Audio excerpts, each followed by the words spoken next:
Is SCHD still worth holding? I just got my latest dividend payment. Let's dive into my portfolio and see, is it worth holding, why I'm holding it, and should you hold it?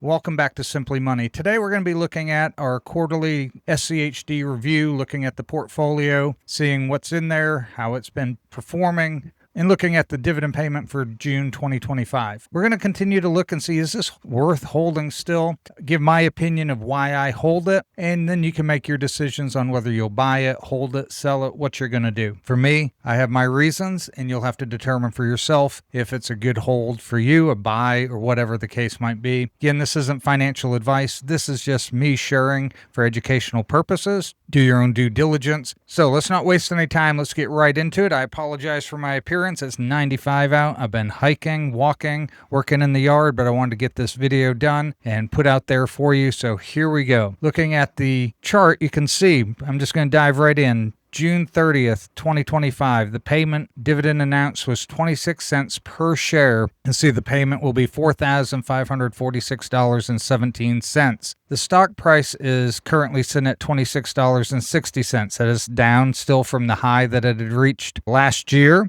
but it's still performing long-term well. If you're looking short-term, you might be a little bit hesitant. You might be a little bit concerned. It hasn't performed great in recent months, and even over the last couple of years, it's been pretty flat with the volatility in the market and all. But for me, it's a hold, and the hold is for this reason here, because of my age and my soon coming retirement. What I'm looking to do for this portion of my portfolio is to help generate some steady income.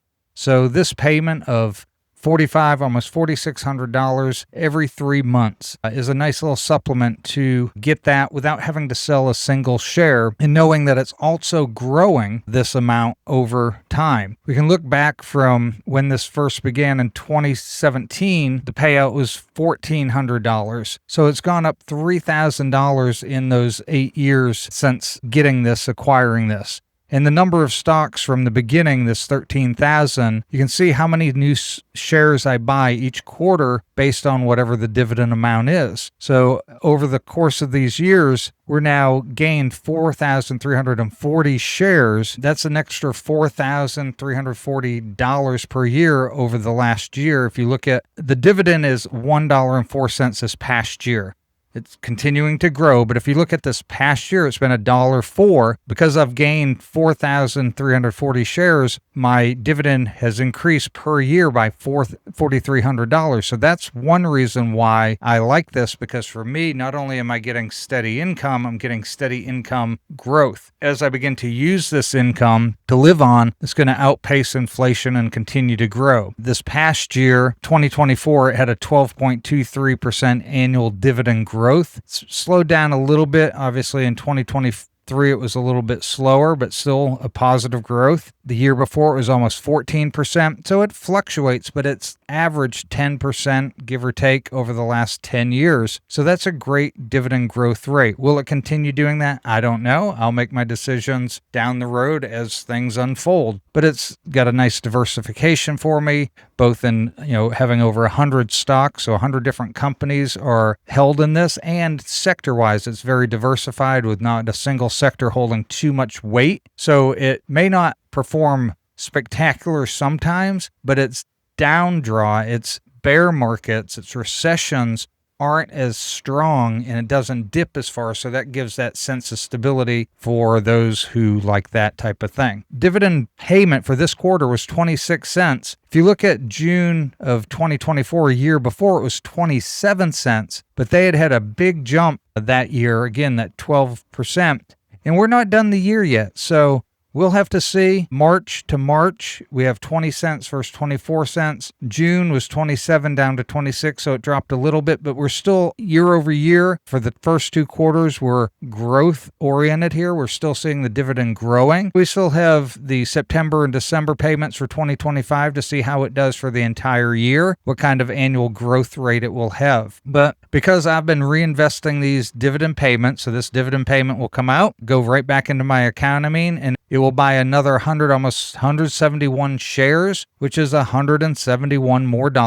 per year just from buying more shares, and that brings the total shares up to 17,656. And because of the growth, the original purchase versus where we're at has been a great growth, and I'm very pleased with that. That is where we're at. That's what we're doing. That is our decision. This is a portion of my portfolio, and why I'm doing it is for this reason right here. I never have to sell these shares, and I get this income each year. So over the last 12 months, you can see it's been about almost $18,000, give or take, of dividend payments without having to sell a single share. That is why I hold it. Why do you hold it? What is your reason for holding SCHD? Is it for the growth, which has been pretty decent? Is it for the dividend payment? Is it for the dividend growth? Is there another reason we don't talk about that maybe you hold it? Or why don't you hold it? What is your reason? Maybe because you're younger and you want to focus more on growth stocks and then convert that to dividends later as you get close to retirement. Or maybe you want growth stocks forever and you're going to be one that sells your shares off to fund your income needs. Everyone has their own reasons, their own needs, their own goals, and you're going to have to decide what that is. And I just wanted to share with you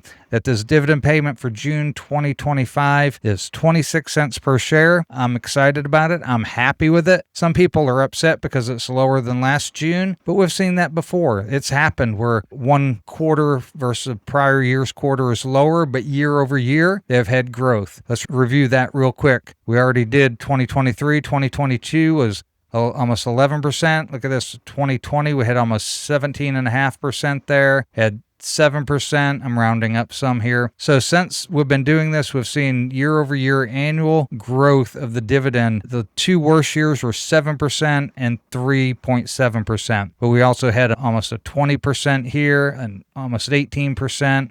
11%, 14%. The latest year here, last year, 12.25%. So the dividend growth has continued to be a strong reason. You can see here the yield on cost. Now my yield on cost is 8.43%, meaning I am receiving an 8.5% return on my investment each payment. That's a pretty good steady return. So those who like buying into the high yield but are not seeing dividend growth or seeing share growth, this is why I like this. I started lower. My yield was 3%, but it's steadily climbing. Now I'm up to 8.5% yield on cost, meaning my initial investment each year is providing me 8.5% return cash. That's not counting the growth. That is the yield on cost of the dividend. So I'm very happy with that. Again, share your thoughts in the comments below. If you like this video, hit that like button. Don't forget to subscribe and hit that bell so you're notified of future videos. And we will see you next time on Simply Money.